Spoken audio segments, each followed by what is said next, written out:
Bonjour à toutes et à tous, bienvenue à la séance 5 du module 17 de la méthode heuristique des mathématiques. Commençons par nos activités ritualisées. Aujourd'hui, je vous propose une petite activité ludique de géométrie. Pour faire cette activité, je vous demanderai d'avoir vos crayons de couleur et une feuille blanche. Faites une pause sur la vidéo le temps de préparer le matériel et à tout de suite. Alors, ma dictée de géométrie, c'est simple. C'est que je vais vous donner des consignes. Vous allez devoir les faire à main levée, j'ai bien dit à main levée, c'est-à-dire sans règle, et en utilisant les couleurs qui sont imposées. Est-ce que c'est clair? Alors c'est parti. Première consigne. Trace un grand carré marron. Trace un grand carré marron. Donc, on essaie de s'appliquer, même si c'est à main levée, ça ne veut pas dire fait vite fait, mal fait, ça veut dire je prends mon temps pour faire chaque côté du carré.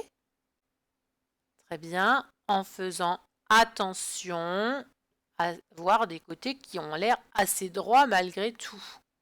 Et des côtés qui ont la même longueur. Très bien, parce que c'est un carré. Combien de côtés a le carré d'ailleurs? Tiens. Très bien, il a 4 côtés. Allez, ce carré doit être tracé. Deuxième consigne.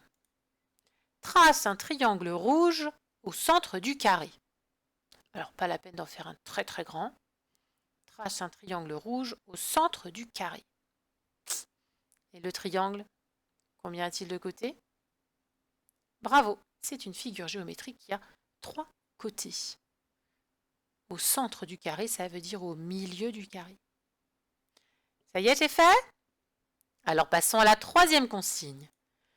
Trace un rectangle rose à l'intérieur du carré, centré dans le bas. Ton rectangle devra avoir les côtés horizontaux plus grands que les côtés verticaux. Je reprends. Trace un rectangle rose à l'intérieur du carré, centré dans le bas. Ton rectangle devra avoir les côtés horizontaux plus grands que les côtés verticaux. Je vous aide. Trace un rectangle rose. Alors le rectangle, tout le monde se souvient de ce que c'est? Combien de côtés? 4. Très bien. C'est une figure géométrique qui a 4 côtés. Il a 2 côtés qui ont la même taille et les 2 autres qui ont une autre taille. C'est un petit peu différent du carré, c'est comme si on avait tiré et étiré un carré. Ce rectangle rose, il devra être dans le bas de notre grand carré marron. Jusque-là, ça va? Et je vous dis que votre rectangle devra avoir les côtés horizontaux plus grands que les côtés verticaux. Pour schématiser, les côtés horizontaux, ce sont ceux qui vont être couchés. Si on se prend nous comme référence, quand on est allongé, on est mis à l'horizontale. Les côtés verticaux, ce seront les côtés qui sont debout. Donc si nous, on est debout, vous voyez dans quel sens on est placé. C'est un petit peu pour schématiser. Je vous laisse un peu de temps pour faire ce rectangle rose à l'intérieur du carré, centré dans le bas, avec des côtés horizontaux plus longs que les côtés verticaux. Dernière consigne. Dans le coin en haut à gauche et dans le coin en haut à droite, trace un cercle bleu. Dans le coin en haut à gauche et dans le coin en haut à droite, trace un cercle bleu. Alors, combien de cercles va-t-il y avoir?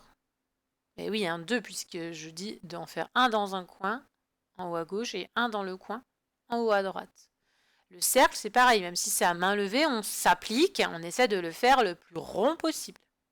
N'hésitez pas à faire une pause sur la vidéo pour reprendre avec les parents les consignes. Et moi, je vous propose tout de suite une solution qui n'est pas forcément la seule. J'ai bien dit une solution, pas la solution. Première consigne, on vous demandait de tracer un grand carré marron. Alors moi, je triche, évidemment, c'est plus facile à l'ordinateur. Deuxième consigne, c'était la consigne qui vous demandait de faire un triangle rouge au centre du carré. Alors moi, j'ai choisi de le faire comme ça. Vous voyez, d'ailleurs, il n'est pas tout à fait bien centré, je trouve. Mais bon, on fait comme on peut.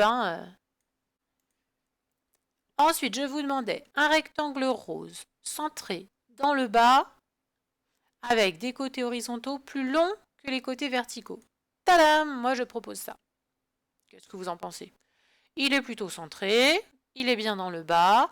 Mes côtés horizontaux sont plus longs que mes côtés verticaux. Ça marche. Et pour finir, je vous demandais 2 ronds dans les coins en haut à gauche et dans le coin en haut à droite. Tadam! Et voici ma dictée de géométrie. Alors qu'est-ce que vous voyez? Oui, bah, vous voyez un visage. C'est moi, je me suis dit que c'était moi. Mes yeux bleus, mon teint quand j'aurai bronzé, peut-être un jour. Ah ah! Qui sait? Bon allez, trêve de plaisanterie, passons au calcul mental avec notre cible. Êtes-vous prêt à me voir lancer ces fléchettes avec talent? Alors c'est parti. Tadam! 5. Deuxième lancé. 5. Troisième lancé. Je vais essayer de faire mieux. Oh! J'ai pas été très bonne là sur ce coup-là. Combien ai-je obtenu de points? Faites une pause sur la vidéo. Très bien. J'ai donc obtenu 5. Et encore 5. Et 1. 5 et 5 et 1. Ici, 5 et 5, on connaît. 5 plus 5 égale 10 et 1. 11. J'ai obtenu 11 points. Allez, j'essaie de faire mieux. Premier lancé. Oh, bah dites donc, aujourd'hui, je ne suis pas en forme. Deuxième lancé. Ah, enfin. Troisième lancé. Ouais, ça doit être la fatigue. Bon, à vous de me dire combien ai-je obtenu de points. Faites une pause sur la vidéo. Alors effectivement, j'ai obtenu 10 points ici, 5 points ici, 1 point ici, 10, 5 et 1. Ici, ça fait donc un groupe de 10. 5 plus 1, ça fait 6. J'ai donc obtenu 16 points. Bon, j'ai fait mieux qu'au précédent lancer, mais bon, pas tant que ça quand même. Voyons si je peux être meilleur par la suite. Oh, dites donc, c'est pas possible ça. 1 point. Ah, 10 et en plus pas trop mal au centre. Oh, ça y est, je sens que la forme revient. À vous de me calculer mon nombre de points. Alors, effectivement, j'ai obtenu 10 points. Et encore 10 points. Et 1 point. 10 et 10, là, ça me fait 2 groupes de 10 et 1. Ça me fait donc 21 points. Ah, enfin, quand même, j'ai été meilleur que les lancers d'avant. Changeons d'activité avec nos cibles et je vous propose cet exercice-là. Je vous rappelle que je veux ce nombre de points avec mes 4 fléchettes. Comment puis-je marquer 30 points avec 4 fléchettes? Je vous laisse réfléchir et je vous dis à tout de suite pour la correction. Alors, qu'avez-vous trouvé? Attention, je les lance, je les prends et tadam! Pour faire 30 points, il fallait donc lancer 2 fléchettes dans le 10. Donc j'ai 10 et encore 10, ça fait 20. Et il me manquait encore 10. Pour faire 10 avec mes 2 autres fléchettes, il fallait donc que je fasse 5 et 5. Effectivement, on pouvait mettre 3 fléchettes dans le 10 et une fléchette à côté. Mais bon, je sais que je suis mauvaise, mais quand même pour le moment, je n'ai pas encore manqué ma cible. Donc, voici une solution. À vous de jouer maintenant. Je vous demande 31 points avec ces 4 fléchettes. Faites une pause sur la vidéo. Attention, je passe à la correction, je prends mes fléchettes et tadam! Vérifions que ça fait bien 31 ça.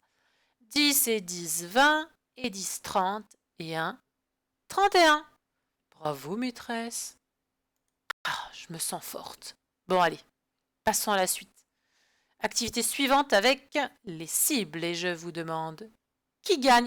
Qui gagne, pardon? Les rouges ou les noirs? Faites une pause sur la vidéo. Alors, vous avez trouvé? Effectivement, j'avais oublié de cacher les résultats. Pour les flèches noires, il y avait donc 2 flèches dans le 10, 10 et 10, et une flèche dans le 1, 10, 10 et 1, 21 points. Les flèches rouges, il y avait une flèche dans le 10, une flèche dans le 5, une flèche dans le 1, donc 10 plus 5 plus 1, ça fait 16. Alors, qui a gagné? Eh bien oui, c'est celui qui a lancé les flèches noires. Attention, qui gagne? Les rouges ou les noirs? Faites une pause sur la vidéo. Alors, avez-vous trouvé? Les les noirs, donc, il y avait une fléchette dans le 10, deux fléchettes dans le 5. 10, 5 et 5, ça fait donc 20. Et pour les rouges, j'avais deux fléchettes dans le 10, une fléchette dans le 5, donc 10 plus 10, 20 plus 5, 25. Alors, qui gagne? Eh oui, c'est celui qui a lancé les fléchettes rouges, donc qui a obtenu 25 points. Bravo les enfants! Je vous propose à présent une dernière phase de révision pour ce module 17 avec quadrillot. Donc, je rappelle que vous devez reproduire cette figure-là en coloriant donc des cases sur un quadrillage vierge. Je vous rappelle que vous êtes en CP. Qu'en CP, on ne dépasse pas, que l'on prend son temps pour colorier. Dans l'idéal, prenez des crayons de couleur ou crayons de bois, ce qui vous permettra de gommer. Faites une pause sur la vidéo et je vous dis à tout de suite pour la suite. Maintenant que vous avez terminé cette reproduction sur quadrillage, je vous propose cette pyramide. Faites une pause sur la vidéo. Alors, avez-vous trouvé un petit peu plus difficile que celle que je vous avais proposée au cours de ce module 17, n'est-ce pas? Je vous propose la correction. Tadam! Ici, il fallait trouver 4. Pourquoi? Parce qu'il fallait qu'ici, ça fasse 7. 3 plus quelque chose égale 7. Quand on connaît nos décompositions du nombre 7, on sait que c'était 4 qu'il fallait mettre ici. Donc 4 plus 3, ça fait 7. Pour trouver 4 ici, il fallait donc faire 3 plus 1, 4. Ça marche ça. Et ici, eh bien, on faisait 7 plus 4 et il fallait donc trouver 11 au sommet de notre pyramide. Avez-vous réussi? Bravo! Et pour terminer ce module 17, je vous propose un petit sudoku. Alors, c'est parti, faites une pause sur la vidéo et je vous dis à tout de suite pour la correction. Alors, vous avez trouvé? Vous avez réussi? Attention, hein, plus on augmente de chiffres ici, et plus normalement les sudokus sont difficiles. Hein. Je vous propose la correction sans plus attendre. Tadam! Voici la correction. Alors, ça a fonctionné? Eh bien, je vous félicite pour tout ce travail sur le module 17, donc tout ce travail de révision. Et je vous dis à très bientôt pour une nouvelle vidéo, ou peut-être à très bientôt en classe.